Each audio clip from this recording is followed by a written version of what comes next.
तो हम बात करते हैं मेरे बेटा, आज हमने बात करनी है यहाँ पर इलेक्ट्रिक डायपोल पे। हिला नहीं देना बेटा, लास्ट टाइम वीडियो है।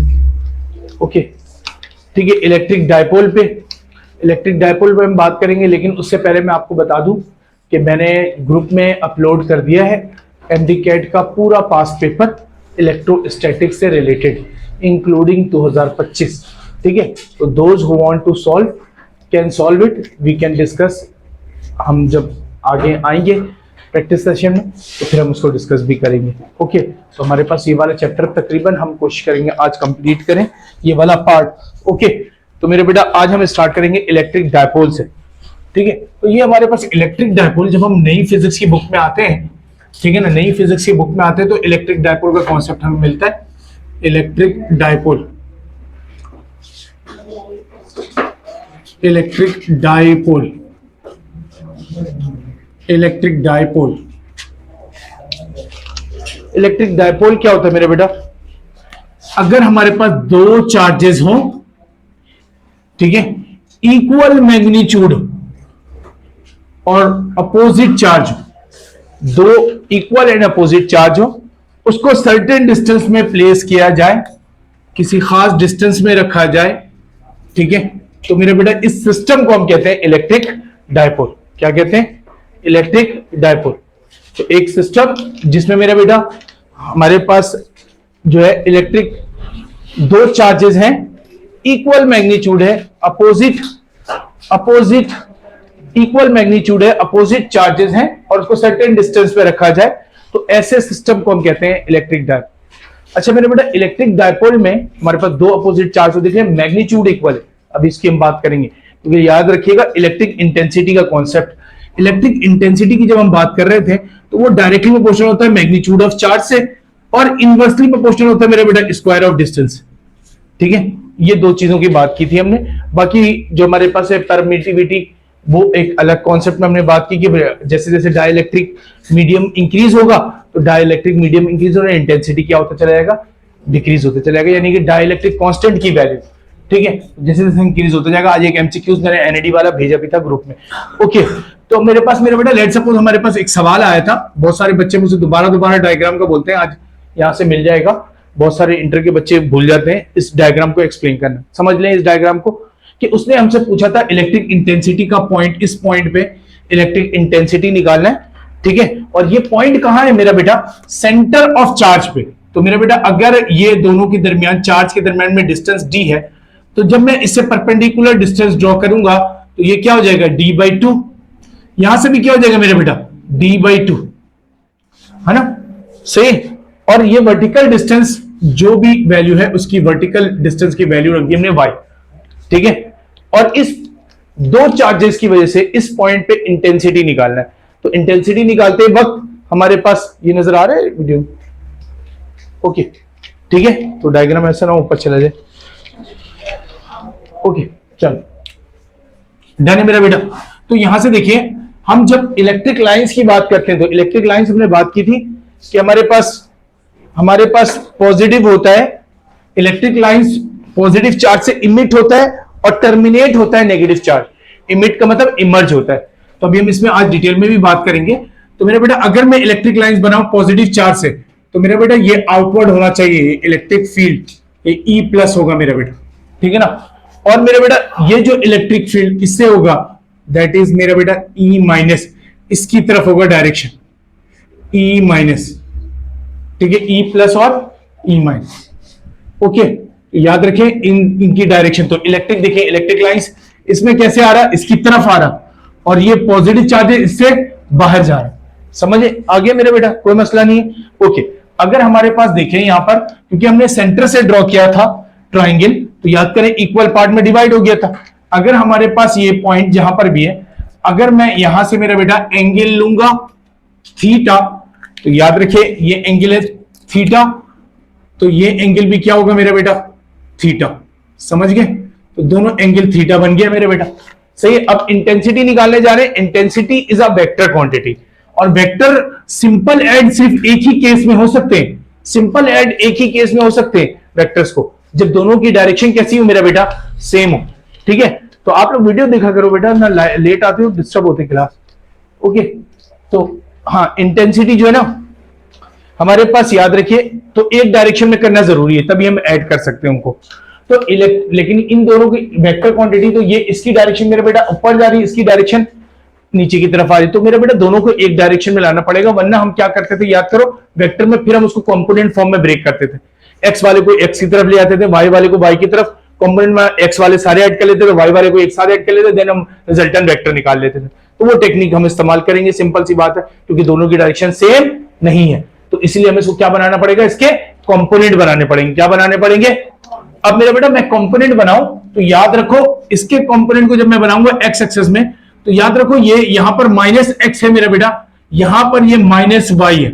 ये मेरा बेटा अगर मैं इसको ऊपर ले जाऊं तो ये प्लस वाई है और ये प्लस एक्स है, ठीक है ना।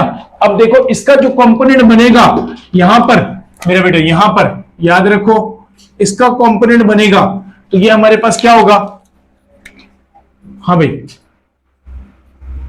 e माइनस एक्स, और इसका कंपोनेंट जब मैंने बनाया यहां पर, तो मेरा बेटा क्या बनेगा, e प्लस का x, ठीक है ना, दोनों एक ही कंपोनेंट।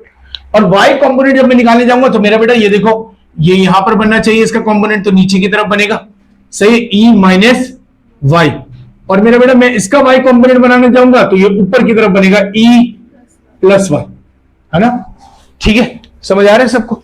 तो मेरे बेटा क्यों कंपोनेंट बना, देखो ये किसके दरमियान एग्जिस्ट करता था, माइनस एक्स माइनस वाई, ये किसके दरमियान एग्जिस्ट करता था, प्लस माइनस एक्स और प्लस वाई, तो इसीलिए इसका एक कंपोनेंट प्लस वाई में बना, वाई कंपोनेंट, और इसका एक्स कंपोनेंट कहां बना, माइनस एक्स में, और ये इसका कंपोनेंट जब बनाने किया तो माइनस एक्स में और ये माइनस वाई। तो मेरा बेटा ये देखो, ये दोनों को अगर हम देखें तो ये दोनों एक ही डायरेक्शन में, एक्स वाले कंपोनेंट माइनस एक्स की तरफ, और वाई वाले कंपोनेंट को देखो ऊपर है एक और दूसरा कहां है, तो मेरे बेटा दोनों की वैल्यू कैसी होगी इंटेंसिटी की, चाहे मैं माइनस एक्स देखूं चाहे मैं माइनस वाई देखूं, इंटेंसिटी की वैल्यू कैसी होगी, सेम। वजह क्या होगी मेरे बेटा इंटेंसिटी वैल्यू सेम होने की, क्योंकि मेरे बेटा देखो डिस्टेंस दोनों का सेम, डिस्टेंस दोनों का सेम, दोनों की चार्ज की मैग्नीट्यूड भी सेम, समझ रहे हो। तो इंटेंसिटी दो चीजों पर डिपेंड करता था, चार्ज पे और, तो इस पॉइंट का डिस्टेंस, इस चार्ज का इस पॉइंट से डिस्टेंस, इस चार्ज का इस पॉइंट से डिस्टेंस, दोनों का क्या है मेरा बेटा, सेम है, और चार्ज भी दोनों के मैग्नीट्यूड कैसे हैं, सेम है, ठीक है, प्लस और माइनस है, उसका कोई फर्क नहीं पड़ता, इंटेंसिटी की वैल्यू कैसी हो जाएगी, दोनों के लिए सेम हो जाएगी। तो इस वजह से हम कह रहे हैं कि ये देखो इस पॉइंट पे इंटेंसिटी सेम हो जाएगी, इसीलिए प्लस वाई और माइनस वाई आपस में क्या हो जाएंगे, कैंसिल, क्या हो जाएंगे। अब सिर्फ कौन सा वेक्टर कंपोनेंट रह जाएगा मेरे बेटा, जो दोनों सेम डायरेक्शन में, कौन से मेरा बेटा, x1।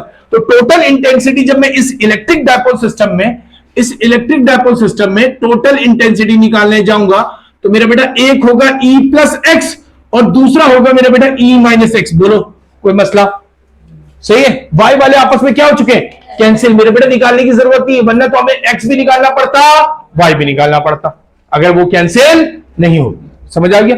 ओके मेरे बेटा, तो अब हमारे पास यहां पर देखो, अगर मैं इसको देखूं यहां पर ये दोनों क्या बनते मेरे बेटा, अगर मैं लिखूं E plus E cos theta plus मेरे बेटा ये भी क्या है E cos थीटा, मेरे बेटा दोनों प्लस हो गए तो क्या हुआ 2E cos थीटा। बोलो इंटेंसिटी का मसला, सही ना। एक्स कंपोनेंट क्या होता है मेरे बेटा, जिससे एंगल बन रहा होता है उसे क्या ले लेते हैं, cos थीटा। तो इसके लिए भी मेरे बेटा cos थीटा, इसके लिए भी क्या आ जाएगा cos थीटा। दोनों का मैग्नीट्यूड कैसा होगा मेरे बेटा, सेम। साइन सिर्फ किस लिए होता है, रिप्रेजेंट कर रहा होता है डायरेक्शन, बाकी मैग्नीट्यूड के लिए उसकी कोई वैल्यू नहीं मेरे बेटा, इसलिए मैंने दोनों को क्या कर दिया, प्लस कर दिया, सिंपल, ठीक है ना। माइनस और प्लस क्या शो कर रहा होता है, सिर्फ डायरेक्शन को, कि आप इंटेंसिटी की डायरेक्शन कैसे लेंगे। ओके ठीक है मेरे बेटा। तो इंटेंसिटी की इक्वेशन याद है ना, इलेक्ट्रिक इंटेंसिटी किसके बराबर होता था मेरा बेटा, 1/4 pi epsilon not Q upon R square मेरे बेटा। और यहां पर देखिए cos थीटा लेने जा रहा हूं, इस वाले डिस्टेंस को मैंने यहां पर R कह दिया, इसको भी डिस्टेंस R कह दिया। अब हमारे पास ट्राइंगल नजर आ रहा है मेरा बेटा, ठीक है ना। अगर मैंने इसको ट्राइंगल में देखें तो हमारे पास cos थीटा में, cos थीटा किसके बराबर होता है, बेस अपॉन हाइपोटेन्यूज। तो cos थीटा है ना मेरा बेटा, इसकी जगह बेस क्या है और हाइपोटेन्यूज क्या है R। तो मेरे बेटा बेस क्या है हमारे पास D/2 और हाइपोटेन्यूज क्या है मेरे बेटा R। डन है यहां तक। अब हमारे पास हम क्या करेंगे मेरे बेटा, ये ऊपर नीचे हमारे पास 2 और ये वाला 2 नीचे ऊपर नीचे क्या हो जाएगा, कैंसिल। और ये क्या बना मेरे बेटा, 1/4 pi epsilon not Q into D divide by RQ। That is your main equation for electric dipole system. ठीक है, योर मेन इक्वेशन। याद रखिए इलेक्ट्रिक डायपोल को जब हम डिफाइन करते हैं तो electric dipole is the product of, किसका प्रोडक्ट होता है बेटा, product of magnitude of one charge. दोनों मैग्नीट्यूड कैसे हैं, सेम है, तो एक का मैग्नीट्यूड को मल्टीप्लाई कर दो डिस्टेंस बिटवीन देम, तो डिस्टेंस बिटवीन देम कितना है, D। तो मेरा बेटा इलेक्ट्रिक डायपोल किसके बराबर होता है, बेसिकली इलेक्ट्रिक डायपोल को रिप्रेजेंट कैसे करते हैं, P से, और ये किसका प्रोडक्ट होता है, it is the product of magnitude of one charge and distance between them. सही,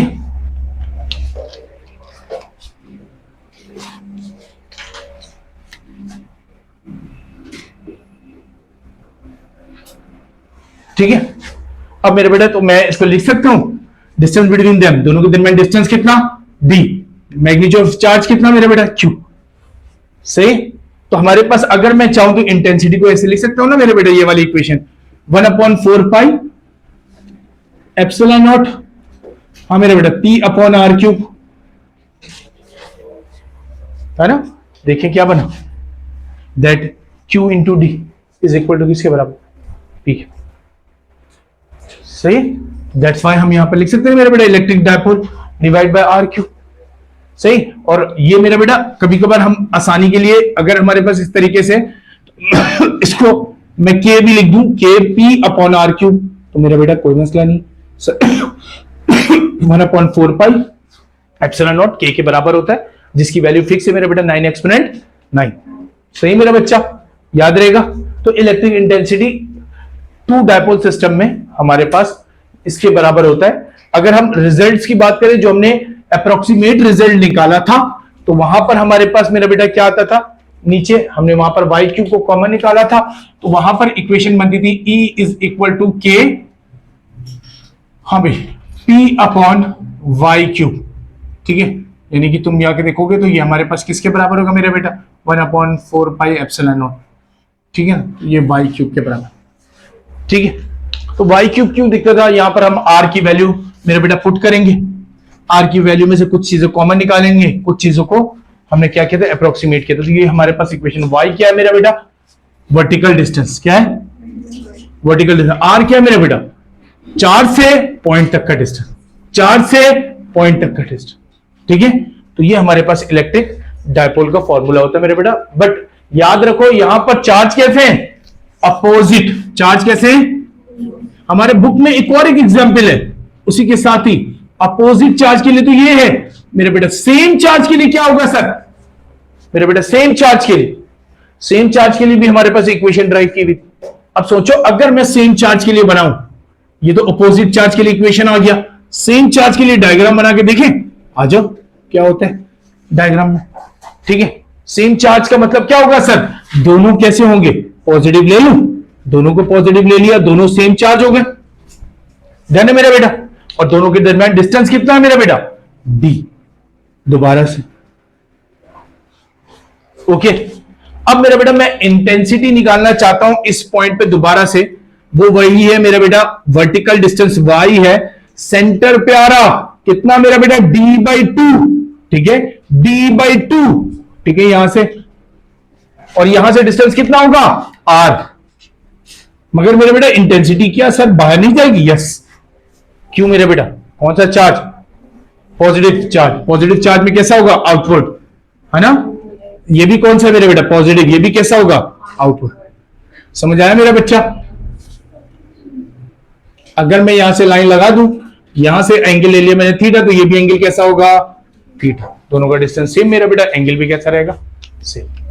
अब इस सिस्टम में क्योंकि दो चार्ज पॉजिटिव थे, तो दोनों इंटेंसिटी की डायरेक्शन आउटवर्ड होगी, कोई कंफ्यूजन तो नहीं मेरे बेटा। तो आउटवर्ड है। तो अब मैं अगर यहां से इसको कंपोनेंट के फॉर्म में ब्रेक करूं मेरा बेटा, एक वर्टिकल लाइन भी y की भी ले लेता हूं, y की भी ले लेता हूं मेरा बेटा, ये minus x plus y, sorry minus y और ये प्लस वाई। अब मेरा बेटा मैं इसके कंपोनेंट बनाने जाऊं तो मेरा बेटा इसका कंपोनेंट क्या बनेगा, एक तो सर यहां पर बनेगा, है ना मेरा बेटा e प्लस एक्स, और दूसरा कंपोनेंट यहां पर बनाओ, ये भी क्या बनेगा e प्लस एक्स। मेरा बेटा ये कंपोनेंट क्या बनेगा e प्लस वाई, ये वाला भी क्या बनेगा e प्लस वाई, दोनों y हो गए। x वाला दोनों देखो अब क्या है, अपोजिट है, एक माइनस एक्स की तरफ है, ये वाला मेरा बेटा ये वाला किस तरफ है प्लस एक्स की तरफ, ये दोनों आपस में क्या हो जाएंगे, अब x कैंसिल हो जाएगा और कौन है मेरा बेटा y, दोनों सेम डायरेक्शन में, दोनों क्या हो जाएंगे।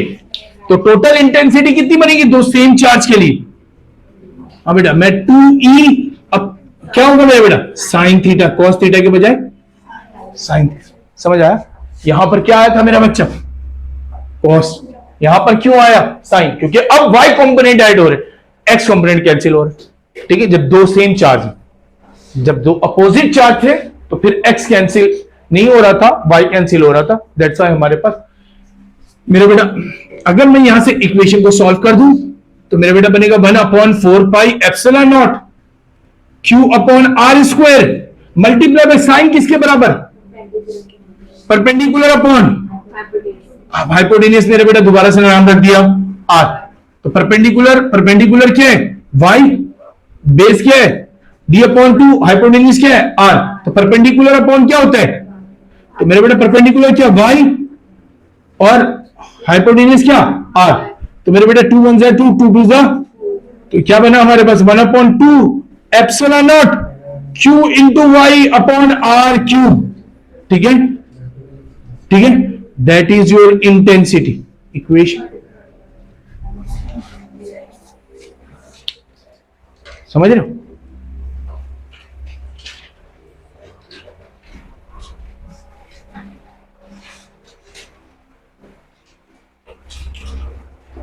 अगर उस r को मैं सॉल्व कर दूं यहां पर मेरे बेटा r की जगह क्या आ जाता था वाई क्यूब, क्या आ जाता था, याद देखो यहां पर हमें याद है ना, हम क्या करें मेरे बेटा r की वैल्यू निकालनी है यहां से, कैसे हाइपोटेन्यूज किसके बराबर होता है, परपेंडिकुलर का square upon, sorry perpendicular square plus base का स्क्वायर, तो मेरे बेटा मेरे पास परपेंडिकुलर क्या है y स्क्वायर मेरे बेटा, और क्या है d अपॉन 2 का स्क्वायर, सही ना।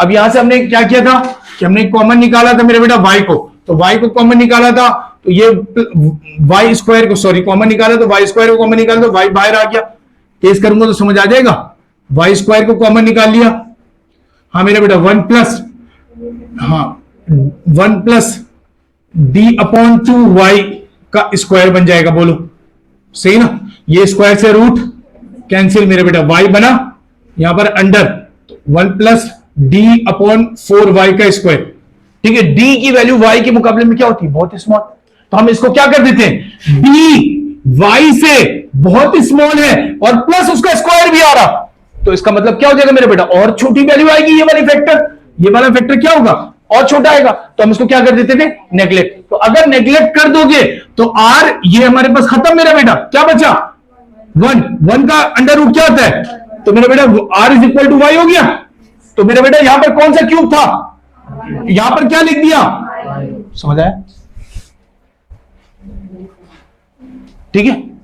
तो इसीलिए यहां पर भी मैं क्या लिख दूं 1/2 पाई एप्सिलॉन नॉट, हाँ मेरा बेटा r upon y into y cube, y से वाई एक पावर कैंसिल मेरा बेटा 1/2 pi epsilon not q upon y square, बोलो कोई मसला, ठीक है सही मेरा बेटा, तो वाई स्क्वायर हो गया एक पावर कैंसिल, जब सेम चार्ज, अपोजिट चार्ज में मेरा बेटा वाई क्यूब, लेकिन याद रखिए ये अप्रोक्सीमेट फॉर्मूला है, क्यों अप्रोक्सीमेट फॉर्मूला बार बार कह रहा हूं मैं, क्यों मेरा बेटा यहां पर हमने डी को क्या वाई के साथ कंसीडर करके नेग्लेक्ट कर दिया, स्मॉल करके, वैल्यू कुछ भी हो ठीक हो ना, ठीक है, तो इसका मतलब जब भी किसी चीज को नेग्लेक्ट करके इक्वेशन बनाते हो तो इसका मतलब तो वो अप्रोक्सीमेट है, इक्वल नहीं। इससे पहले अगर ये फॉर्मूला मैं अप्लाई कर दूं तो ये एग्जैक्ट रिजल्ट देगा, क्योंकि यहां पर अभी तक हमने किसी चीज को नेग्लेक्ट, ऐसे ही यहां पर है मेरा बेटा, जब न्यूमेरिकल फर्स्ट ईयर का सॉल्व करते हो तो ये वाला फॉर्मूला लगाते हो, ये नहीं लगाते। समझ रहे? वजह क्या होती है ये फॉर्मूला नहीं लगाने की? क्योंकि ये कौन सा फॉर्मूला है? Approximate formula. डन। तो ये हमारे पास एमडीकेट में बकायदा डिफाइन करके बोला है कि आप इलेक्ट्रिक डायपोल को एक्सप्लेन करें with same charge and opposite charge. ठीक है,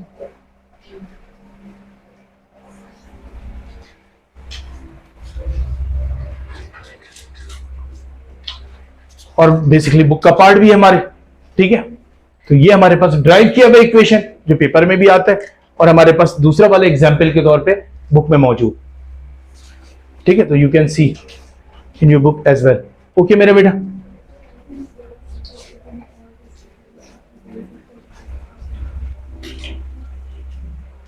कोई सवाल?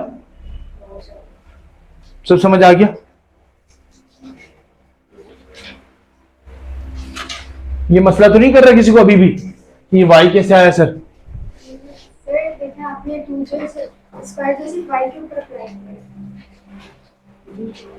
नहीं तो भाई उसको 4 कर ले भाई, थोड़ा सा डी के ऊपर कर दो भाई, सबके ऊपर कर दो, कोई मसला नहीं, सबके ऊपर कर दो। ठीक है, मैंने गलती की हुई है यहाँ पर। ठीक है, सबके ऊपर होगा। ठीक है, अगर जज्बाती हो जाता हूँ मैं भी। ठीक है, ओके, सबके ऊपर आएगा। ठीक है, लेकिन जाहिर सी बात है फिर हम वहां से इसको नेग्लेक्ट कर देते हैं मेरा बेटा, तो हमारे पास क्या होता है? R is equal to y हो जाता है।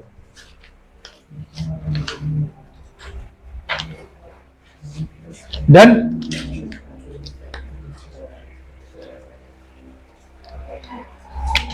ये डायग्राम मेरा बेटा, ठीक है, सबको समझ आ गया डायग्राम कैसे बनाया हमने? ओके, चले जी मेरे बेटा, now we will discuss electric flux और कुछ चीजें इलेक्ट्रिक इंटेंसिटी की। ठीक है, तो याद रखिए एक इलेक्ट्रिक इंटेंसिटी में इलेक्ट्रिक लाइंस को आपको ड्रॉ करना आना चाहिए। इलेक्ट्रिक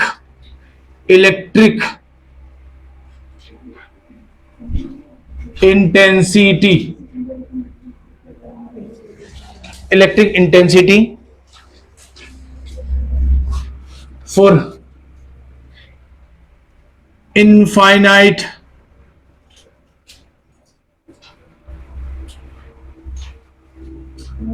size of sheet लिख लें, कुछ भी पॉजिटिव एंड नेगेटिव। ठीक है मेरे बेटा, याद रखिए जब हम इलेक्ट्रिक इंटेंसिटी की बात करते हैं और दो प्लेट के दरमियान, तो मेरा बेटा एक प्लेट हमने ले लिया अपोजिट चार्ज प्लेट में, एक प्लेट को ले लिया हमने पॉजिटिव, ठीक है, और दूसरे प्लेट को ले लिया मेरे बेटा हमने नेगेटिव। सही, याद रखिए इलेक्ट्रिक लाइंस मेरे बेटा कहां से कहां ट्रेवल करती हैं? हमेशा इमर्ज होती हैं पॉजिटिव से और टर्मिनेट होती हैं। ठीक है, तो याद रखो यहां से सारी इलेक्ट्रिक लाइंस। तो मेरा बेटा इलेक्ट्रिक फील्ड कैसी होगी? यूनिफॉर्म। कैसी होगी? अगर कुछ लाइंस बाहर जा रही तब भी अट्रैक्ट होकर ऐसे अंदर आ जाएंगी। ठीक है, तो ये डायग्राम एक्चुअल है। ठीक है, तो इलेक्ट्रिक लाइंस याद रखिए, इलेक्ट्रिक फील्ड यहां पर कैसी होती है? यूनिफॉर्म। एक दफा एमसीक्यूज में आ गया एनडी में। ठीक है, दो प्लेट के दरमियान सवाल पूछा हमसे, दो प्लेट के दरमियान इलेक्ट्रिक इंटेंसिटी कैसी होती है? Non uniform. यूनिफॉर्म होती ही नहीं है, ये हमारे पास नन ऑफ दीज, ऐसे कोई 4 ऑप्शन था, तो मेरे बेटा कैसी होती है? यूनिफॉर्म। ठीक है, यूनिफॉर्म। यहां पर रहोगे, यहां पर रहोगे, यहां पर रहोगे, दो प्लेट के दरमियान में इंटेंसिटी कैसे रहेगी? सेम, यूनिफॉर्म रहेगी। ओके, सही। इंटेंसिटी बढ़ती कैसे है? जब चार्ज बढ़ाओगे तो इलेक्ट्रिक लाइंस क्या होंगी? बढ़ते चले जाए। इलेक्ट्रिक लाइंस बढ़ेंगी, लेकिन मेरे बेटा कैसे बढ़ेंगी? यूनिफॉर्मली बढ़ेगी। कैसे बढ़ेंगी? यूनिफॉर्म। डन है? मेरी बात समझ आ गई? ओके मेरा बेटा, ठीक है, तो यूनिफॉर्मली बढ़ेगी। इलेक्ट्रिक इंटेंसिटी का डायग्राम तो ये है मेरा बेटा। अब हमारे पास अगर मैं इलेक्ट्रिक इंटेंसिटी को देखूं, तो यहां पर आते मेरा बेटा कि हमें याद रखिए पॉजिटिव चार्ज से इमिट हो रहा और टर्मिनेट कहां हो रहा है? नेगेटिव चार्ज में। तो मेरे बेटा पॉजिटिव चार्ज प्लेट कैसे होते हैं? हमेशा हायर पोटेंशियल पे। कैसे होते हैं? हायर पोटेंशियल पे। सही सही। और मेरे बेटा नेगेटिव चार्ज कैसे होते हैं? लोअर पोटेंशियल पे। याद है ना सबको? सही।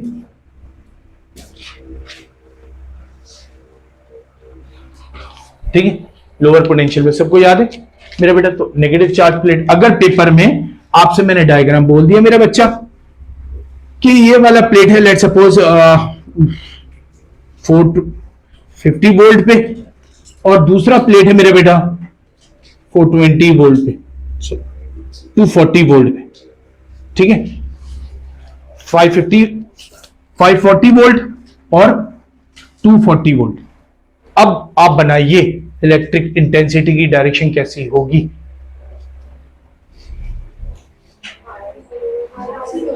कहां से कहां बनाएंगे? 540 से 240। बिल्कुल सही है मेरा बेटा। हायर से लोअर, हायर से लोअर, हायर से। समझ आ गया मेरा बेटा? सबको समझ आया? क्लियर है मेरा बच्चा? कोई कंफ्यूजन?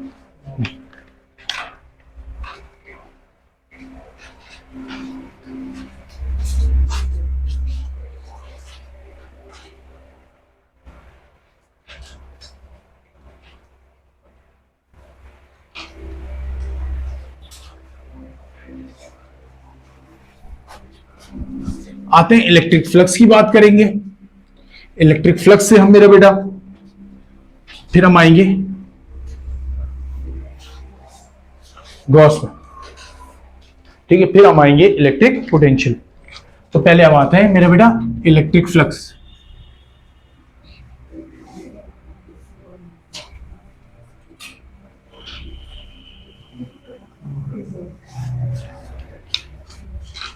मेरा बेटा what is electric flux? The number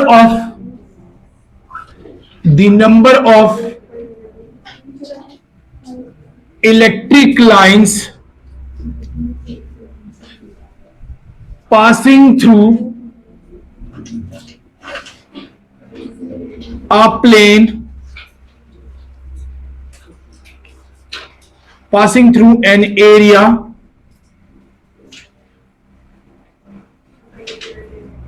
vector area लिखते हैं, पूरा vector area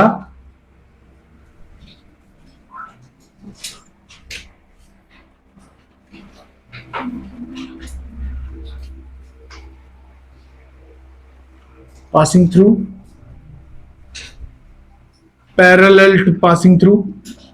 parallel to vector area is known as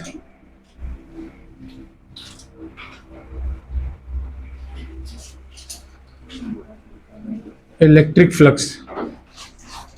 ठीक है मेरे बेटा, याद रखिए फ्लक्स को हम फाई से रिप्रेजेंट करते हैं, और ये सिर्फ लाइंस की तादाद है, लाइंस की तादाद। इलेक्ट्रिक लाइंस निकल रही मेरा बेटा। अब याद रखो कैसे इलेक्ट्रिक लाइंस, इलेक्ट्रिक इंटेंसिटी हम जब कहते हैं ना डायरेक्टली प्रोपोर्शनल होता है चार्ज से। तो लेट सपोज करो मेरे बेटा यहां से हम ऐसे एक पॉजिटिव चार्ज बना लिया।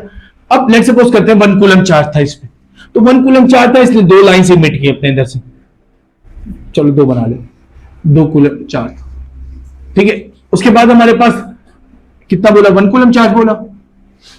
2 कूलम चार्ज ले लेते हैं तो कितना हो जाएगा मेरे बेटा इलेक्ट्रिक लाइंस की तादाद? 4। जब मैं 3 कूलम करूंगा मेरे बेटा इलेक्ट्रिक लाइंस की तादाद, जैसे जैसे इलेक्ट्रिक लाइंस की तादाद बढ़ते चलेगी, जैसे जैसे क्या बढ़ता चलेगा? चार्ज। इसी वजह से लाइंस बढ़ेंगी तो इंटेंसिटी भी क्या हो जाएगी? समझ रहे मेरे बेटे? तो चार्ज के मैग्नीट्यूड को बढ़ाते जाओ, इलेक्ट्रिक लाइंस की तादाद बढ़ेगी, इलेक्ट्रिक लाइंस की तादाद बढ़ेगी मेरा बेटा, तो इलेक्ट्रिक इंटेंसिटी खुद ब खुद बढ़ जाए। सही। अब मेरा बेटा अगर मैं इसमें यहां पर एक यूनिट एरिया बना दूं, यहां पर एक यूनिट एरिया बना दूं, तो मेरा बेटा क्या होगा? यहां पर एक यूनिट एरिया बना दूं तो जितने लाइंस इस एरिया की डायरेक्शन से, ठीक है मेरे बेटा, एरिया की डायरेक्शन कैसी होती है? Outward to the plane. कैसी होती है? तो इंटेंसिटी मेरा बेटा और एरिया दोनों आपस में कैसे हैं? पैरेलल। ठीक है, इलेक्ट्रिक लाइंस की डायरेक्शन, एरिया की डायरेक्शन, दोनों कैसा है, पैरेलल। जितने लाइंस पास हो रहे हैं इससे पैरेलल टू द एरिया, हमारे पास क्या है मेरा बेटा, उसी लाइंस की तादाद को हम क्या बोलते हैं, फ्लक्स। ठीक है, तो याद रखिए जब भी नंबर्स की बात होती है, किसी चीज की काउंटिंग करते हैं, तो मेरा बेटा एक स्केलर क्वांटिटी बनता है। क्या बनता है, स्केलर क्वांटिटी। तो flux is a scalar quantity, ये पेपर में आ चुका। ठीक है, स्केलर क्वांटिटी। ठीक है, अभी हम देखते भी हैं क्यों मेरा बेटा स्केलर क्वांटिटी। सही, ओके। डन है। अब इसको समझो, एक और तरीके से भी हम समझा देते हैं क्यों स्केलर क्वांटिटी को मेरा बेटा। ये तो हमने सिर्फ बातें कर ली कि नंबर्स काउंट कर रहे हैं, और numbers always be a scalar quantity, number always be a scalar quantity, scalar quantity. ठीक है मेरा बेटा। अब सोचो कि अगर मैं एक एरिया बनाऊं, सही मेरा बेटा, एक एरिया बनाऊं इस तरीके से, ठीक है, और मेरा बेटा एरिया की डायरेक्शन मैंने आउटवर्ड ले ली, सही, आउटवर्ड टू द प्लेन, हमेशा बाहर, है ना। ये प्लेन मेरा बेटा दो एक्सेस को मिला के बनता। ठीक है, मेरा मोबाइल काफी अब, ठीक है, तो प्लेन बन जाएगा मेरा बेटा। ठीक है, तो ये वाई एक्सेस, ये दो मिला के क्या बन गए, और प्लेन से आउटवर्ड क्या होगा मेरा बेटा, एरिया की डायरेक्शन। तो अगर मैं ऐसे रखूंगा एरिया, तो इससे आउटवर्ड। डन।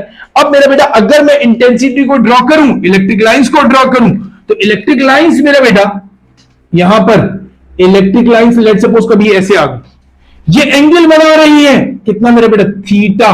किसके रिस्पेक्ट से, एरिया के रिस्पेक्ट से। अब मैं चाहता हूं, क्योंकि याद रखो दोनों कैसे होने चाहिए, पैरेलल। तो पैरेलल होने के लिए दोनों की डायरेक्शन कैसी होनी चाहिए, सेम। तो अगर मैं ई को ए की डायरेक्शन में लाना चाहता हूं, तो एंगल बन रहा, तो मेरे बेटा हम प्रोजेक्ट करवा सकते हैं ना उसको। याद करो प्रोजेक्शन हम वेक्टर में पढ़ते थे, कैसे, कंपोनेंट निकाल लो मेरा बेटा। कैसे, हमारे पास मेरा बेटा मैंने इसको क्या किया, ई को यहां पर प्रोजेक्ट करवा दिया, किसकी डायरेक्शन में, ए की डायरेक्शन। तो ए की डायरेक्शन में जैसे ही पुट करूंगा, तो इसका कंपोनेंट क्या बनेगा, ई कॉस थीटा। कोई बोलो कंफ्यूजन नहीं मेरा बेटा, तो वेक्टर है, इसको प्रोजेक्ट करवा दिया एक के ऊपर दूसरे को, तो मेरा बेटा उसका कौन सा, अगर उसी के साथ एंगल बन रहा था, तो हमारे पास कितना हो जाएगा, कॉस थीटा हो जाएगा। ठीक है, अब दोनों एक ही डायरेक्शन में आ गए, दोनों का प्रोडक्ट ले लें। ठीक है, दोनों एक ही डायरेक्शन में आ गए, तो मेरे बेटा अगर मैं इसको ले लूं, क्या, phi is equal to E cos theta into मेरे बेटा एरिया है ए।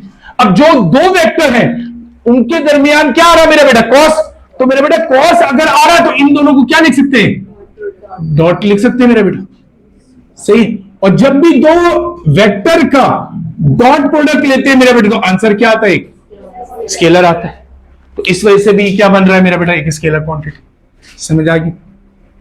एनईडी के पेपर में एक दफा और पूछा कि भाई electric flux the number of lines है, इलेक्ट्रिक फ्लक्स एक वेक्टर स्केलर क्वांटिटी है, इलेक्ट्रिक फ्लक्स और एरिया दोनों आपस में पैरेलल, तो मेरे बेटे सारी ऑप्शंस क्या थे, सही।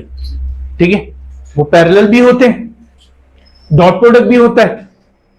ठीक है मेरे बेटा, और हमारे पास एक स्केलर क्वांटिटी भी है।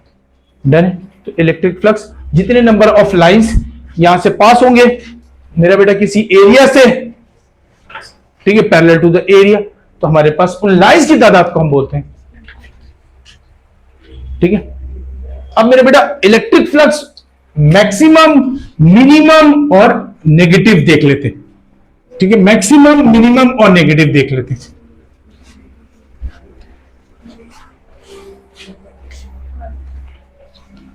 हाँ मेरे बेटा, maximum electric flux, maximum electric flux,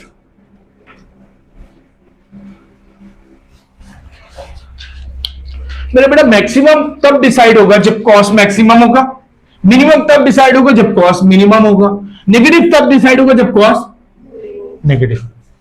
समझे, मैक्सिमम मेरे बेटा कॉस कब मैक्सिमम होता है, 0 डिग्री पे, कितने एंगल पे, कितनी वैल्यू होती है, 1। ठीक है मेरे बेटा, इसका मतलब है मैक्सिमम उस वक्त होगा जब 0 डिग्री होगी। 0 डिग्री कब होता है, दोनों कैसा हो, पैरेलल। ठीक है मेरे बेटा, तो इसका मतलब वो इंटेंसिटी और एरिया आपस में कैसे होंगे, पैरेलल। तो मेरे बेटा E पैरेलल टू क्या हो जाए, ई पैरेलल टू ए, ठीक है। तो थीटा इज इक्वल टू कितना बना, 0 degree. Theta is equal to कितना बना, तो मेरे बेटा फ्लक्स कितना बना, ई ए कॉस मेरे बेटा 0, कॉस 0 कितना 1। तो मेरे बेटा आंसर आ गया फ्लक्स का ई ए। ये मैक्सिमम फ्लक्स का फॉर्मूला, ठीक है, मैक्सिमम।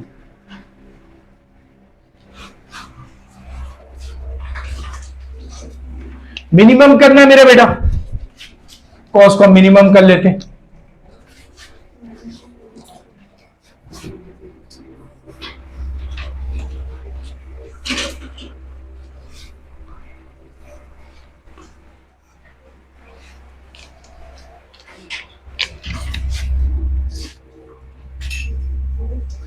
मिनिमम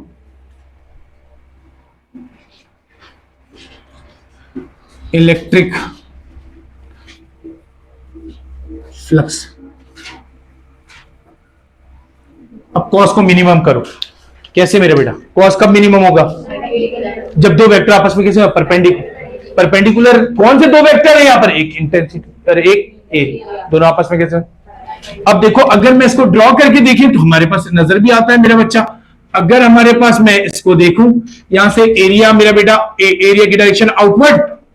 अब परपेंडिकुलर करने के लिए इसका मतलब है मुझे लाइंस को कैसी करनी पड़ेंगी, ऐसे, सही मेरा बेटा, तभी इन दोनों के दरमियान कितना एंगल बनेगा। क्या ये अंदर से पास हो रहे हैं, इंटेंसिटी, ये दोनों कैसे है मेरा बेटा 90 डिग्री पे, सही ना। लेकिन ये एरिया से अंदर से पास नहीं हो रहा सर। जब कोई भी लाइन से अंदर से पास नहीं होगा मेरा बेटा, जितनी भी लाइंस बना दूं मैं ऐसे करके इसके ऊपर, ठीक है ना, जितनी भी लाइन से इस तरह करके बना दूं, सारे के सारे 90 तो बनाएंगी, लेकिन कोई भी इसके अंदर से पास, जब नंबर ऑफ लाइंस पास ही नहीं हो रही तो फ्लक्स कितना हो जाएगा, क्योंकि डेफिनेशन में बोला है कि जितनी पास होंगी अंदर से वही लाइंस की तादाद ही इलेक्ट्रिक फ्लक्स कहलाती। ठीक है मेरा बेटा, तो ये तो सरफेस के ऊपर से पास हो रही, मेरी बात समझ आ रही, ठीक है मेरा बेटा, ये ना गिर जाए, ठीक है, कभी कभी किताबें गिर जाती थी उससे, तो बर्दाश्त। ओके चलो, तो मेरे बेटा ये लाइन से ऐसे आ रही, इसके ऊपर से, यहां से अंदर से पास होती तो देन हम कहते हैं कि मेरा बेटा यहां से निकल रही, ये तो ऐसे हो गई। अब ये दोनों परपेंडिकुलर तो हो गए सर, है ना, ये दोनों परपेंडिकुलर तो हो गए। तो परपेंडिकुलर कैसे मेरा बेटा, ये देखो अगर मैं इसको वाई एक्सिस कंसीडर कर लूं इन लाइंस को, और इसको एक्स एक्सिस कंसीडर कर लूं, दोनों कैसा होगा आपस में, परपेंडिकुलर तो हो गई, लेकिन ये पास भी नहीं हो रही सर। जब लाइन ही पास नहीं हो रही तो फ्लक्स भी कितना होगा, 0। तो इसका मतलब ये हुआ मेरा बेटा, है ना। तो ई is perpendicular to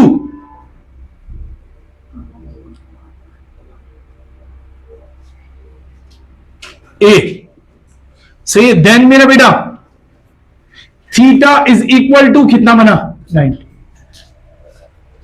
और मेरा बेटा फ्लक्स कितना है ई ए कॉस मेरा बेटा 90, कॉस 90 कितना मेरा बेटा 0, 0 से मल्टीप्लाई करेंगे फ्लक्स भी कितना हो गया, कोई लाइन सी पास नहीं हो रही थी सर, फ्लक्स तो 0 होना है, ठीक। देन मेरा बेटा negative electric flux, negative electric flux opposite direction होनी चाहिए, नेगेटिव इलेक्ट्रिक फ्लक्स,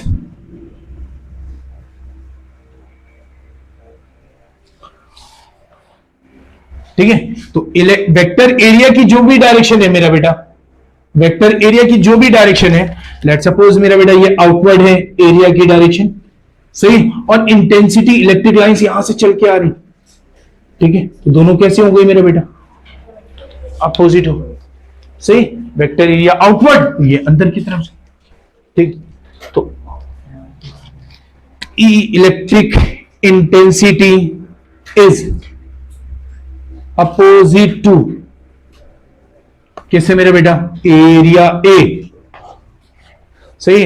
अब मेरा बेटा थीटा कितना बना 180, और मेरा बेटा फ्लक्स में निकाले जाओ, phi is equal to E A cos 180 degree, cos 180 degree कितना माइनस, तो फ्लक्स भी क्या हो गया नेगेटिव हो गया। ये सॉल्व कर दूं यहां पर,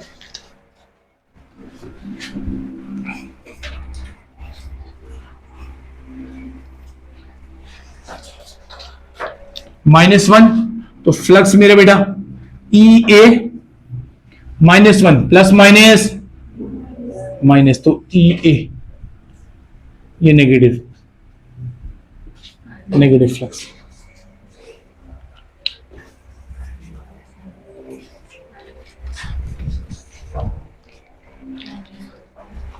ठीक है, तो ये तो हमारे पास किसी प्लेन से जब इलेक्ट्रिक लाइंस पास हो, जब किसी प्लेन से इलेक्ट्रिक लाइंस पास हो तो हम इस तरीके से आसानी से निकाल लेते हैं। जितना भी एंगल बन रहा होगा वो वैल्यू रख देंगे, मैक्सिमम भी आ सकता है, मिनिमम भी आ सकता है, और नेगेटिव भी आ सकता है, और कोई और वैल्यू भी आ सकती है, 60 डिग्री आ गए, कुछ भी हम रख देंगे ई ए कॉस। लेकिन अगर हमारे पास मैं गॉस की बात करूं तो गॉस भी इलेक्ट्रिक फ्लक्स को एक्सप्लेन करते हैं, लेकिन याद रखिए मेरे बेटा एक क्लोज सरफेस पे, जहां पर एक इंपॉर्टेंट बात की इंटेंसिटी कैसी रहेगी, अप्रोक्सीमेटली कांस्टेंट। कोई भी हाइपोथेटिकल सरफेस ले लें, उसके हर पॉइंट पे इंटेंसिटी कांस्टेंट रहती है। तो उस क्लोज सरफेस के अंदर अगर हम चार्ज को फिल कर दें तो याद रखो पेपर में एमसीक्यूज आया कि गॉस जो है वो किसको एक्सप्लेन करते हैं मेरा बेटा, गॉस लॉ में हमारे पास किसी सरफेस में, किसी क्लोज सरफेस में हम चार्ज को अंदर फिल कर दें, उसकी वजह से हम जो इलेक्ट्रिक फ्लक्स फाइंड करते हैं उसको कहते हैं मेरा बेटा गॉस।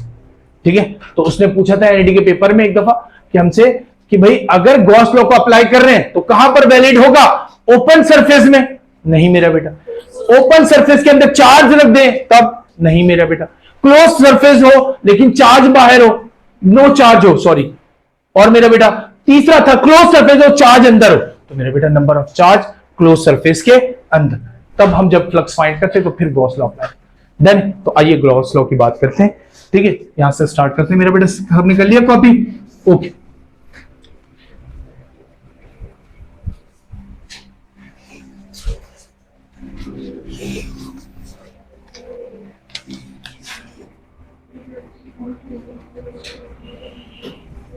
Gauss law.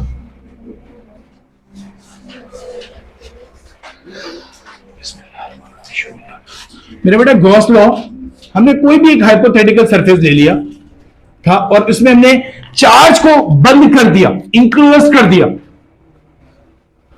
ठीक है, चार्ज क्लोज कर दिया, बंद है मेरा बेटा, ये समझिएगा, बिल्कुल क्लोज है। ठीक है, तो हमने क्या किया था मेरा बेटा, हमारे पास हमने इस पूरे सरफेस को छोटे छोटे एरिया में तोड़ दिया था। सही, छोटे छोटे एरिया में तोड़ दिया था। ऐसा तोड़ा था कि इलेक्ट्रिक लाइंस, इलेक्ट्रिक इंटेंसिटी, जो भी इलेक्ट्रिक लाइंस निकल रही है और एरिया आपस में कैसा है मेरा बेटा, पैरेलल है, और इंटेंसिटी की वैल्यू भी कैसी है, कांस्टेंट है। तो अब क्या करेंगे, जितनी पूरे एरिया को, पूरे एरिया को हमने क्लोज सरफेस को छोटे छोटे पार्ट में ब्रेक कर दिया। इतने छोटे पार्ट में ब्रेक किया कि ये एक प्लेनर सरफेस दिख रहा है, जिससे मेरा बेटा, प्लेनर सरफेस का मतलब इससे एरिया की डायरेक्शन आउटवर्ड है और इंटेंसिटी भी इसमें कैसी रह रही है, सेम रह रही है, उसी डायरेक्शन। तो हर एरिया में इंटेंसिटी कैसी रहेगी, सेम। ठीक है, अब मेरा बेटा अगर मैं फ्लक्स निकालने जाऊं तो नंबर ऑफ एरिया को n पार्ट में हमने तोड़ दिया था, तो टोटल फ्लक्स जब हम निकालने जाते हैं, टोटल फ्लक्स, तो टोटल निकालने के लिए मेरे बेटा एक एरिया से जितना भी आए, लेट सपोज याद करो इंटेंसिटी सेम है तो एरिया A1 वाले से A1 सेम मेरे बेटा, दूसरे वाले से निकालने जाए A2, तीसरे वाले से निकालने जाए A3, मेरे बेटा कहां तक जाएगा, EAN। सही, क्लियर है मेरा बेटा? सब में इंटेंसिटी कैसी है पूरी सरफेस में, शुरू में हमने बात की कि एक ऐसा सरफेस जहां पर कैसे रहेगा मेरे बेटा इंटेंसिटी, उस एरिया को ऐसे पार्ट में तोड़ा है जब इंटेंसिटी हर पॉइंट पे कैसी है, सेम। तो मेरे बेटा इंटेंसिटी सेम रहेगी, तो इसीलिए क्या होगा मेरे बेटा, हर जगह मैंने E1 E2 नहीं लिखा, इंटेंसिटी सेम थी, हर जगह E लिखा, वरना मैं फिर एरिया की तरह इंटेंसिटी को भी E1 E2 करके लिखना पड़ता। समझ रहे मेरे बेटा, क्लियर है मेरी बात? तो टोटल अगर फ्लक्स निकालने जाएंगे, क्योंकि मेरे बेटा हम क्या करेंगे, समेशन कर देंगे, तो टोटल फ्लक्स अगर मैं निकालने जा रहा हूं तो क्या होगा मेरे बेटा, ये E से A तक I इज इक्वल टू 1 से लेकर I is equal to N तक, तो मेरे बेटा क्या होगा, E इंटू A। सही, और अगर मैं मेरे बेटा मैं इसको लिख दूं तो अगर मैं इंटेंसिटी को बाहर निकाल के रख दूं तो कोई मसला नहीं, क्योंकि वो तो क्या था, कांस्टेंट। सिर्फ कौन सम हुआ है, इन सब में कॉमन कौन आ रहा था, तो मेरे बेटा सम किसका होगा, सिर्फ एरिया का। 1 से लेकर कहां तक, जहां तक गए थे सर आप एरिया में, that is your total flux. सही। अगर इंटेंसिटी की इक्वेशन देखेंगे तो टोटल चार्ज जो भी था हमारे पास, टोटल चार्ज जो भी इसके अंदर क्लोज था, इंटेंसिटी की इक्वेशन होती है मेरा बेटा 1/4 pi epsilon not Q upon R square. ठीक है, ये तो फिक्स है मेरा बेटा। अगर मैंने इस ऑब्जेक्ट को स्फीयर ले लिया, क्या ले लिया, क्योंकि ये तो पहले हाइपोथेटिकल ड्रॉ कर दिया, इसका तो शेप ही नहीं बन रहा कुछ, एरिया कैसे निकाले। अब मैंने डिफाइन किया कि मैंने एक स्फेरिकल सरफेस ले लिया था, तो स्फेरिकल सरफेस अगर होता, तो अगर ये स्फेरिकल सरफेस में बंद होता चार्ज, तो मेरे बेटा इसका एरिया तो निकाला जा सकता है, जिनका नाम हो यूनिफॉर्म कोई सरफेस हो जिसका हम एरिया निकाल पाए। तो स्फीयर का हमने लिया मेरे बेटा, अगर स्फीयर होता तो इसका टोटल एरिया निकाल सकते हैं ना, क्योंकि इन छोटे छोटे एरिया को सम करवाओगे तो पूरा एरिया बन जाएगा। सही ना, छोटे छोटे एरिया को सम करोगे पूरा सरफेस बन जाएगा। इसी तरह अगर ये स्फीयर होता, छोटे छोटे एरिया होते तो पूरा, जब छोटे एरिया को जमा करोगे, ये जो समीशन ऑफ ए है ये छोटे छोटे एरिया का सम है, तो सारे एरिया को सम करोगे क्या बन जाएगा, एरिया ऑफ स्फीयर बन जाएगा। एंड एरिया ऑफ स्फीयर किसके बराबर होता है मेरा बेटा, 4 पाई आर स्क्वायर, 4 पाई। ठीक है, तो then we can cancel it, 4 pi R square, and then we can write it Q upon epsilon, that is the total flux. ठीक है, तो total outward flux through a close surface, total outward flux through a close surface is equal to total outward flux through a close surface, total outward through a close surface is equal to total charge per unit permittivity of the medium, permittivity of the medium. दोबारा से पढ़ लो, total charge through a close surface, total charge through a close surface is equal to, sorry total flux बोले ना, total outward flux through a close surface is equal to total charge per unit permittivity of the medium, that is the statement of Gauss law. वो बोलता है भाई total charge ले लो और permittivity से divide कर दो तो फ्लक्स आ जाएगा। ठीक है, टोटल चार्ज, जितना चार्ज बंद है उन चार्ज की वैल्यू को, टोटल चार्ज को ले लो और परमिटिविटी से डिवाइड कर दो, तुम्हारे पास टोटल फ्लक्स आ जाए। समझ आएगी मेरे बेटे? ठीक है ना, अगर 10 कूलम चार्ज बनते तो 10 कूलम आ जाएगा मेरे बेटे। ठीक है, टोटल, तो हम स्टेटमेंट लिख लेते हैं, क्या बोलते हैं Gauss,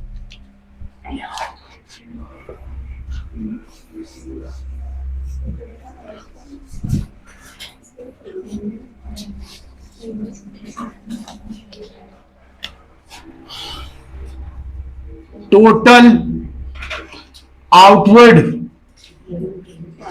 flux through a closed surface is equal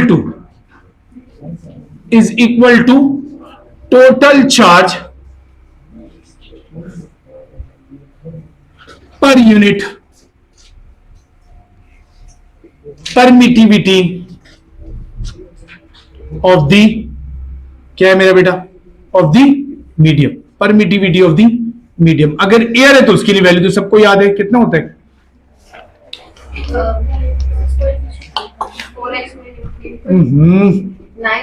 8.85।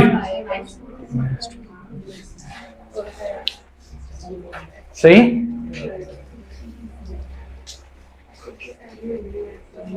क्या होता था यूनिट, हाँ भाई, कूलम स्क्वायर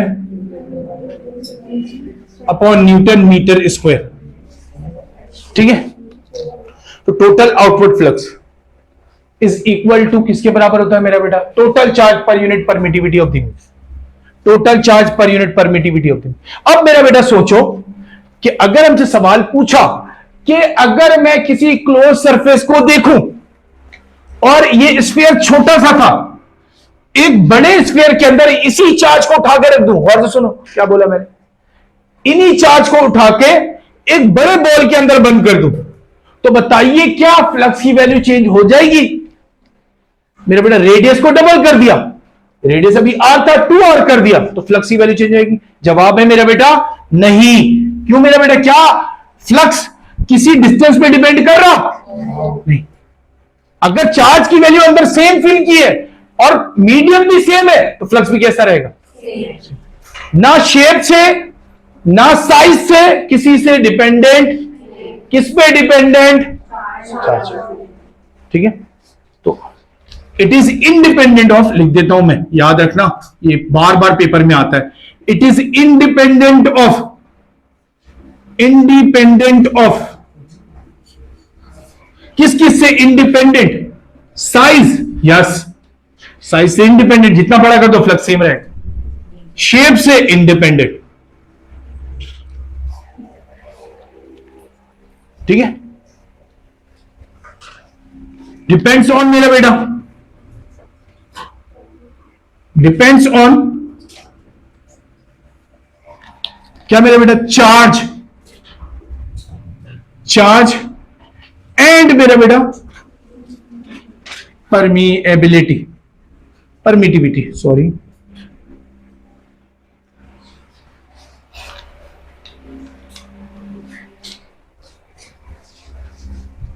समझ आया मेरा बेटा? हाँ बोलो मेरा बच्चा, किसी को मसला? यहां तक सबको समझ आ रहा? ओके, तो जो एमसीक्यूज मैंने किए, वो जो एमसीक्यूज हमारे आ चुके हैं ऑलरेडी मैं डिस्कस करते जा रहा हूं। अभी हम जब आएंगे उसमें तो हमें पता चलता जाएगा कि हमने क्या क्या डिस्कस किया। ठीक है मेरा बेटा, तो ये हमारे पास कॉन्सेप्ट हुआ मेरा बेटा गॉस लॉ का। तो गॉस हमारे पास एक्सप्लेन करते हैं, बहुत छोटा सा टॉपिक बनाया हमारे बुक में, पुराने बुक में एप्लीकेशन भी था, लेकिन अब हमारे बुक में बहुत छोटा सा टॉपिक बनाया, तो दैट्स व्हाई हमने बहुत बेसिक्स में एक्सप्लेन कर दिया इसको कि भाई गॉस जो है वो एक क्लोज सरफेस में जब चार्ज को फिल कर दिया जाता है तो उससे जितना आउटवर्ड फ्लक्स आता है उसको एक्सप्लेन करते हैं। ठीक है, और मेरे बेटा वो फ्लक्स किस पे डिपेंड करता है? Total charge per unit permittivity. Independent होता है मेरे बेटा, कैसा भी शेप हो, कैसा भी साइज हो, उससे इंडिपेंडेंट। साइज को बड़ा कर दोगे कोई फर्क नहीं पड़ेगा, फ्लक्स सेम रहेगा। ठीक है, फ्लक्स कैसा रहेगा? सेम। ठीक है, अगर कोई कभी सोच में आए ख्वाब में, है ना सर इसका तो कोई डिस्टेंस तो होगा ना फ्लक्स का, बड़ा कर दिया बॉल को, तो इलेक्ट्रिक लाइन्स ट्रेवल कहां तक करती? इनफाइनाइट डिस्टेंस, ऐसा कोई डिस्टेंस नहीं। लेकिन याद रखो इंटेंसिटी जैसे जैसे चार्ज से दूर होते जाते हैं इंटेंसिटी कम होती जाती है। वजह क्या थी ना? डिस्टेंस इंक्रीज हो रहा तो वजह, और ये तो सबको पता, ये तो वो वजह है जो फॉर्मूले में नजर आती। लॉजिकली क्या डिस्टेंस इंक्रीज करने से क्या होता? इलेक्ट्रिक लाइंस की सेपरेशन बढ़ जाती है ना। चार्ज के करीब आओगे इलेक्ट्रिक लाइंस करीब करीब होंगे, चार्ज से दूर जाओगे है ना इलेक्ट्रिक लाइंस दूर दूर होते जाएंगी, और इलेक्ट्रिक लाइंस दूर होंगी तो इलेक्ट्रिक डेंसिटी क्या हो जाएगी? कम, उसकी वजह से फोर्स भी क्या लगेगा? कम। लेकिन कहां तक ट्रेवल करते जाएंगे? समझ आ रहा है मेरे को? Okay done, clear. इसी वजह से साइज से कोई फर्क ही नहीं पड़ रहा, जितना दूर बना दे भाई, अगर चार्ज की मैग्नीट्यूड सेम रखा है जितना लाइंस था सब निकलेगा। डन है।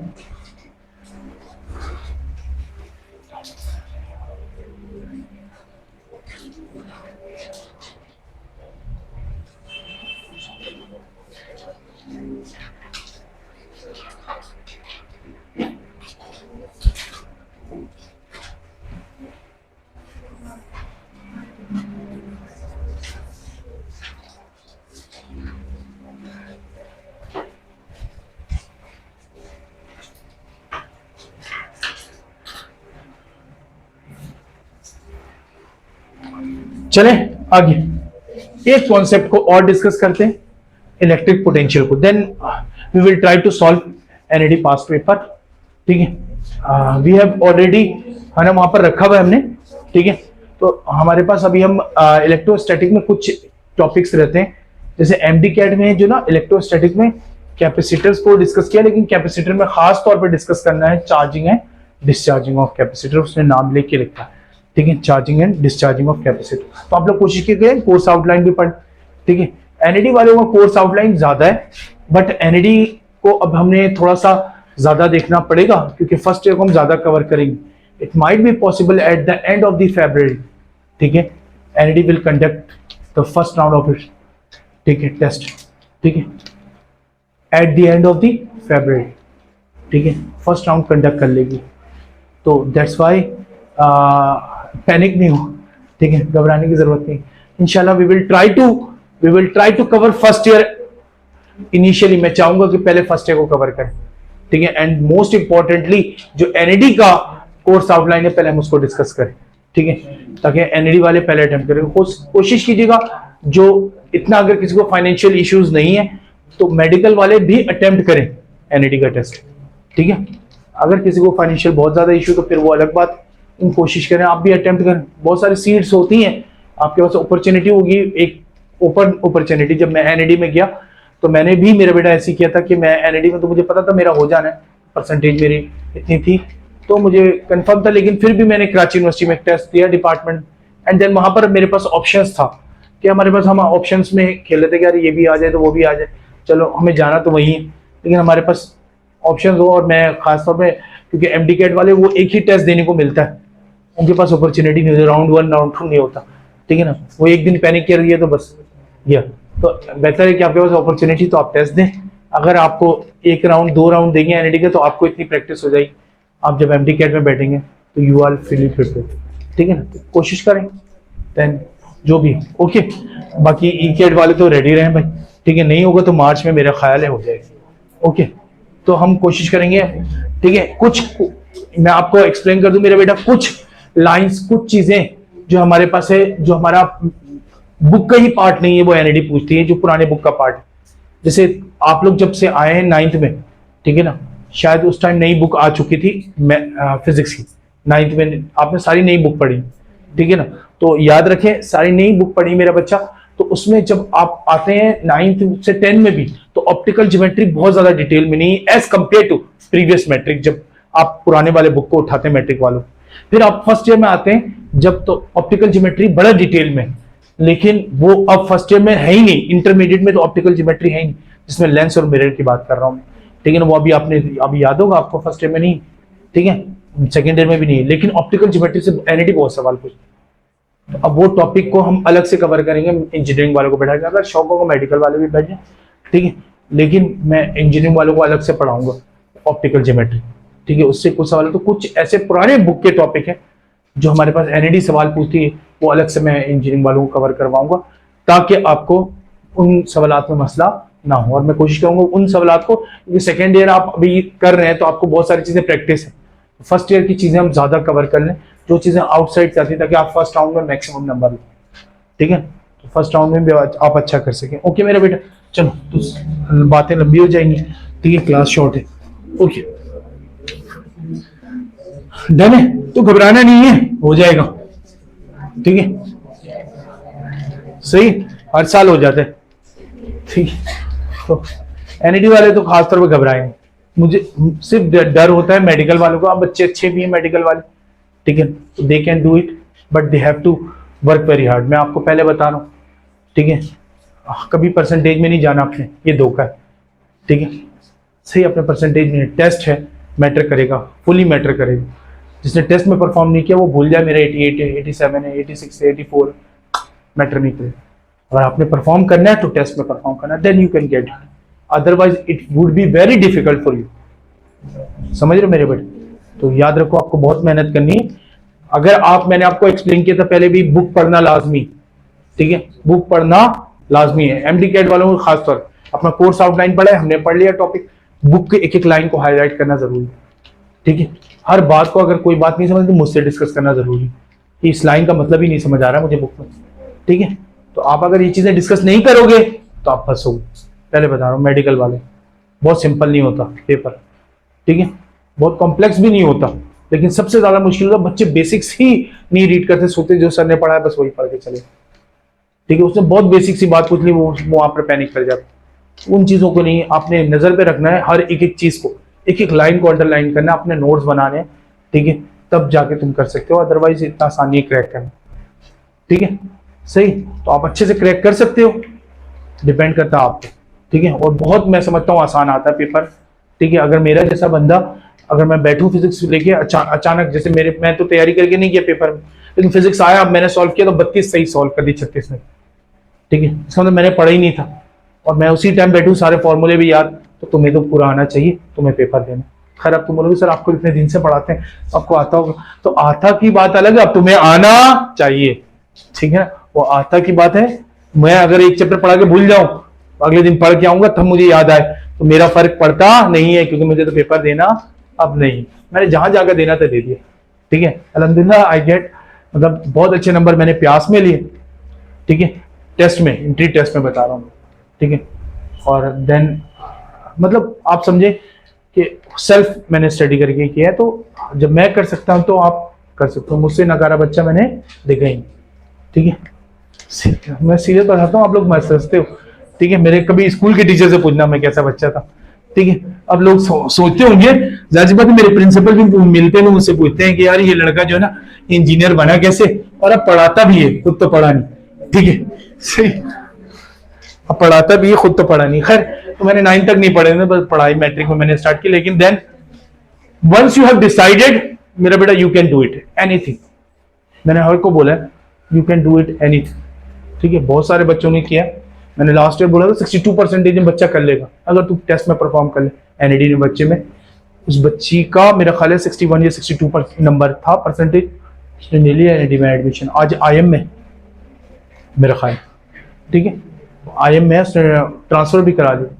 और एक और एक बच्ची थी, मुझे याद आता 72% था, आज से पहले लाइबा आती है, वो एनईडी में गई है तो मटेरियल्स में मिल गया उनको, and then she got first position in materials engineering 4 में से 4 GP, then she shifted to electrical engineering in the second semester या second year, okay, and then वहां पर भी उसने 4 में से 4 जीपी। 2 साल तक 3 साल तक तो मुझे मैसेज करते रही कि सर आपकी बहुत मतलब जो भी बातें, ठीक है। तो उसने मुझसे एक मैसेज किया, तो मैंने, ठीक है, मेरे लिए आप लोग दोस्त जैसे हो जाते हो, मतलब दोस्त जैसे कि आपने मुझे कभी मैसेज किया, मैंने आपको मुबारकबाद दे दी, बस ठीक है। अब मेरा एनईडी जाना भी होता तो मैं बहुत कम, वरना तो मेरे बहुत अच्छे दोस्त हैं वहां पर, ठीक है ना, टीचर से लेकर स्टूडेंट्स तक।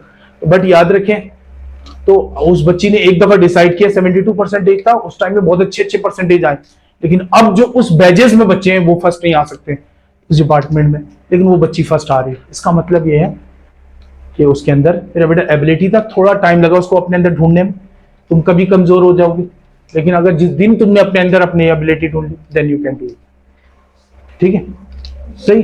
But you have to everything, याद रखो, success will come when you will work, सही। दुनिया में ऐसा कोई बंदा ही नहीं हुआ जितना भी अमीर हो जाए, ऐसा नहीं बहुत अमीर हो गया सो जाओ आप, नहीं, काम करना है, काम करेगा तो वो बरकरार रहेगा, वरना कुछ दिन में वो नीचे आ जाएगा, ठीक है।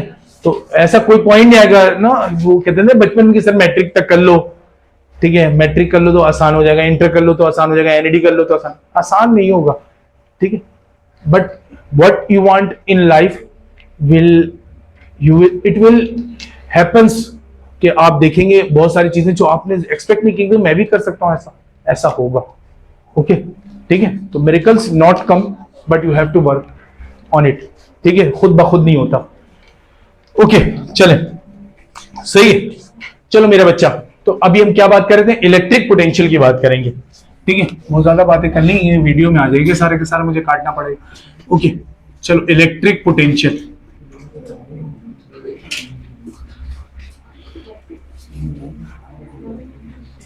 ओके, इलेक्ट्रिक पोटेंशियल,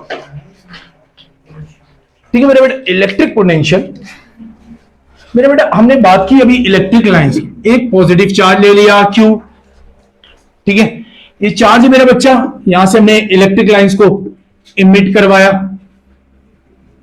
ठीक है, यहां से मेरे बेटा इलेक्ट्रिक लाइंस बाहर निकलेंगी क्योंकि पॉजिटिव चार्ज है सर, है ना, नेगेटिव चार्ज होता तो टर्मिनेट हो रही होती, ये मेरा बेटा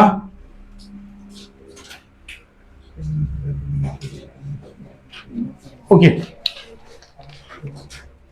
अब मेरा बेटा हमारे पास इलेक्ट्रिक लाइंस यहां पर आ गई,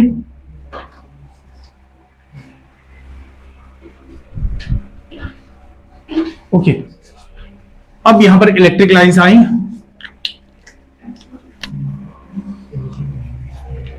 अब मेरे बेटा मेरे इसको इनफाइनाइट डिस्टेंस है, ये कहां तक ट्रेवल करती हैं, ये कहां तक डिस्टेंस तक ट्रेवल करती हैं, अब मैंने इनफाइनाइट से दूर रख दिया, एक टेस्ट चार्ज को। अब बताओ क्या इसको रिपेल करेगा? क्या इसको रिपेल करेगा? नहीं मेरा बेटा। ये कहां तक ट्रेवल करती? इनफाइनाइट। मैंने इनको इनफाइनाइट से बाहर रख दिया, अब क्या फोर्स लगेगा? नहीं भाई, इसके फील्ड से ही बाहर है सर, तो अब तो फोर्स ही नहीं लगेगा। तो क्या इस पे पोटेंशियल एनर्जी है? क्या रिपल्जन कर रहा है इसको? पोटेंशियल कैसे सेव होता है समझ याद करो। स्प्रिंग में पोटेंशियल एनर्जी को हमेशा कैसे ढूंढना होता है याद करो। स्प्रिंग है नॉर्मल हालत में, सही।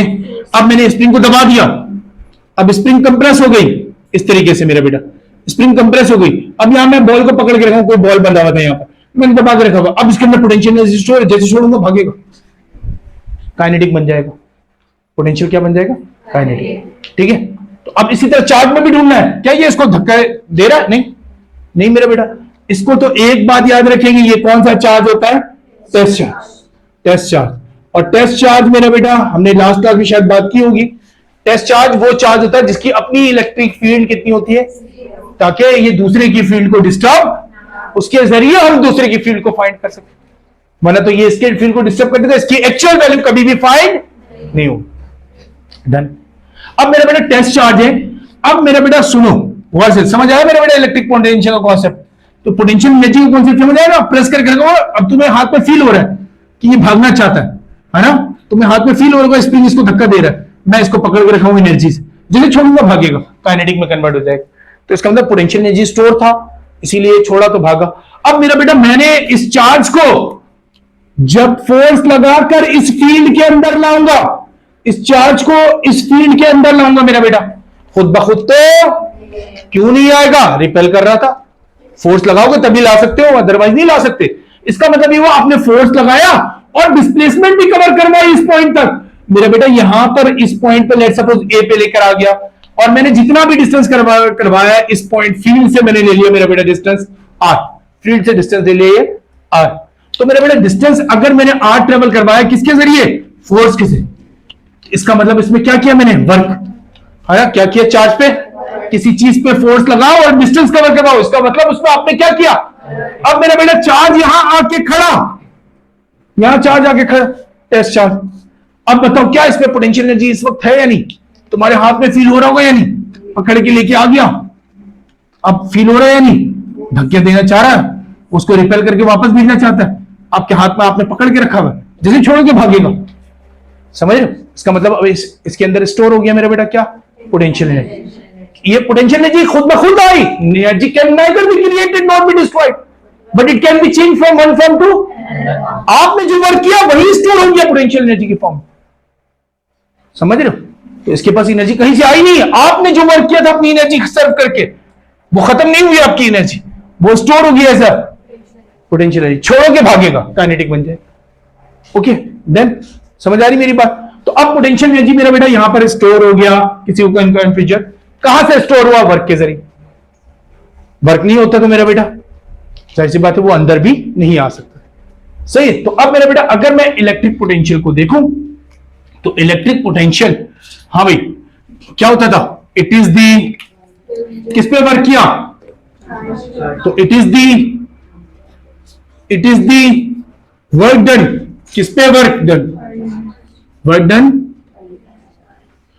Done per unit charge. सही मेरा बेटा? तो इलेक्ट्रिक पोटेंशियल को किससे लिखते थे मेरा बेटा? V से। सही, which is equal to W upon Q not. किस पे वर्क किया? क्यू नॉट पे, है ना मेरा बेटा? सही। इसीलिए हमारे पास क्या बना? ये जूल और ये क्या बना? कूलम। एंड इसी को क्या बोलते हैं मेरा बेटा? वोल्ट। इसी को क्या बोलते हैं? वोल्ट। वर्क किस पे किया मेरा बेटा? चार्ज पे। क्या लगाकर? फोर्स। कितना फोर्स लगाया? फोर्स कितना लगाया? क्यू नॉट, सॉरी फोर्स लगा कितना डिस्टेंस? आर। तो मेरे बेटा मैं लिख दूं यहां पर W, F इंटू और F dot R upon Q not is equal to V। अगर यहां से एक यूनिट बना ले क्या बनना चाहिए? न्यूटन मीटर, है ना? Newton force, distance meter upon क्या मेरे बेटा? कूलम। पेपर में आपको बोला हुआ है एमडी कैड वालों को, डिस्कस द यूनिट, एक टॉपिक बना के लिखा हुआ, तो हर यूनिट आपको आनी चाहिए किसके किसके बराबर हो सकता है। अगर चारों बोल दिया ऑल ऑफ दीज भी आ सकता है। ठीक है, तो न्यूटन मीटर जूल के बराबर होता है। ठीक है, तो newton meter upon coulomb, joule per coulomb, volt, सारी किसकी यूनिट है? वोल्ट। सही मेरे बेटा? ओके, अब याद रखिए यहां पर देयरफॉर मेरा बच्चा E इज इक्वल टू किसके बराबर होता था? F upon Q। कौन है मेरे बेटे? Q नॉट है ना, फोर्स। और किस पे? तो मेरे बेटा Q नॉट डिवाइड में सब गया E into Q not is equal to F। सही मेरा बेटा? अब यहां पर पुट करें V is equal to E into Q not dot R upon Q not. बोलो मेरा बच्चा, F की जगह पुट कर दे तो मेरा बेटा क्या बना?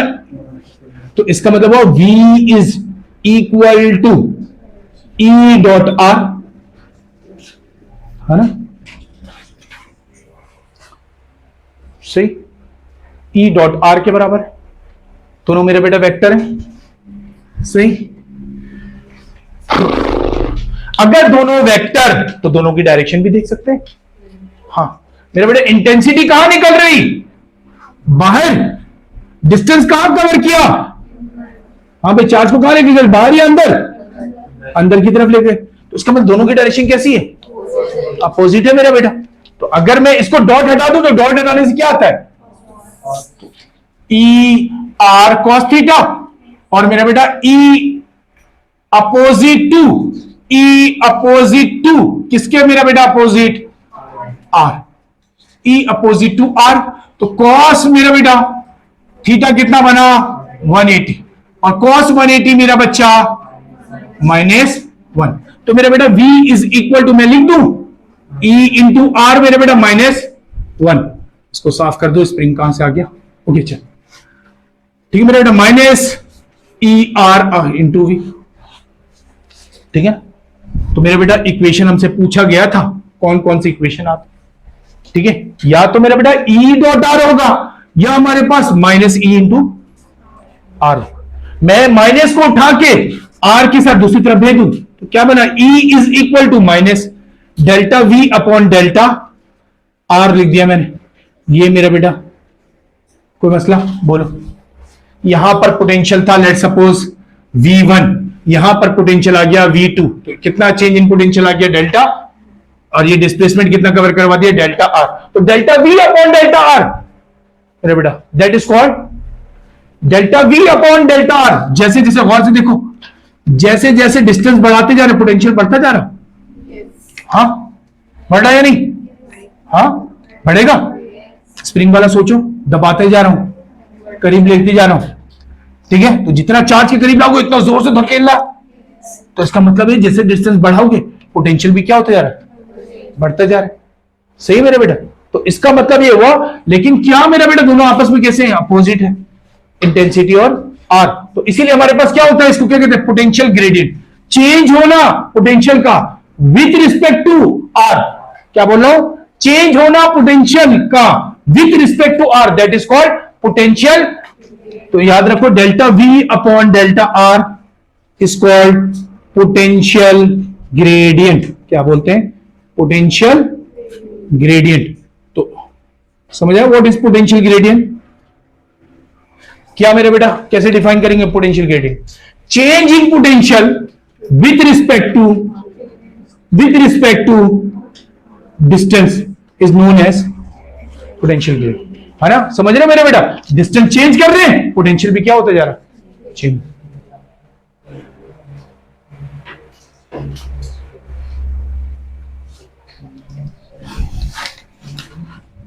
Change in electric potential, change in electric potential with respect to distance is called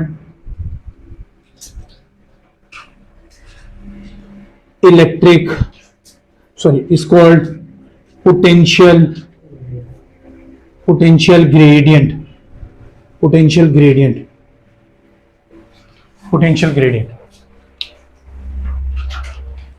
ठीक है मेरा बेटा, क्लियर है? मेरी बात समझ आ रही? किसी को कोई मसला मेरा बच्चा? तो पोटेंशियल ग्रेडियंट याद रखिएगा delta we upon delta R को। और पेपर में हमसे बोला द नेगेटिव ऑफ गौर से देखो मेरा बेटा, the negative of potential gradient, the negative of potential gradient is called electric intensity. The negative of potential gradient is called, समझ आया? ठीक है, तो डेफिनेशन बोल देता है negative of potential gradient is called, मेरा बेटा याद रखना है क्या होगा, इलेक्ट्रिक इंटेंसिटी। ओके, मैं लिख देता हूं the negative of potential gradient, the negative of potential gradient is called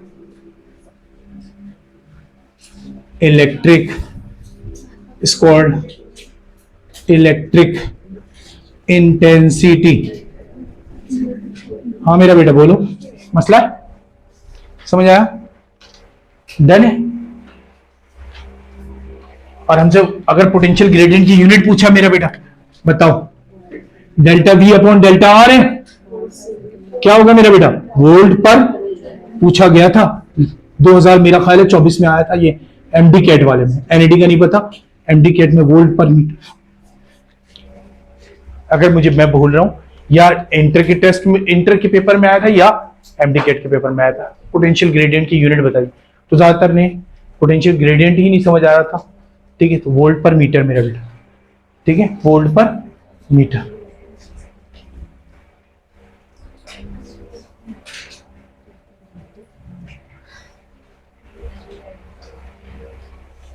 ठीक है मेरे बच्चा, तो इलेक्ट्रिक इंटेंसिटी की भी यूनिट यही बनती है ना, volt per meter, volt per meter. Electric intensity की यूनिट भी यही बनती मेरा बेटा। याद रखो electric intensity newton per coulomb भी होता है ना, E is equal to F upon Q भी तो होता है, सही? तो volt per metre Newton per coulomb दोनों बराबर है, वोल्ट पर मीटर और, है ना, इसकी इक्विवेलेंसी भी करते हैं हम फर्स्ट ईयर में कि दोनों आपस में बराबर होते हैं, न्यूटन मीटर, ठीक है, Newton per coulomb into volt per metre, दोनों क्या होते हैं मेरा बेटा? बराबर। इंटेंसिटी की यूनिट दोनों।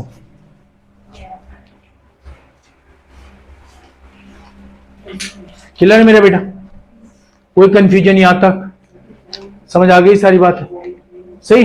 तो अब एक आखिरी हम इक्वेशन निकालना चाहते हैं इलेक्ट्रिक पोटेंशियल का, ताकि वो इक्वेशन आपको पता हो मेरा बेटा। यहां मैं साफ कर रहा हूं, ठीक है ना, ये एरिया में साफ कर रहा हूं इलेक्ट्रिक पोटेंशियल का मेरा बेटा। Electric potential V is equal to E into R है, सही।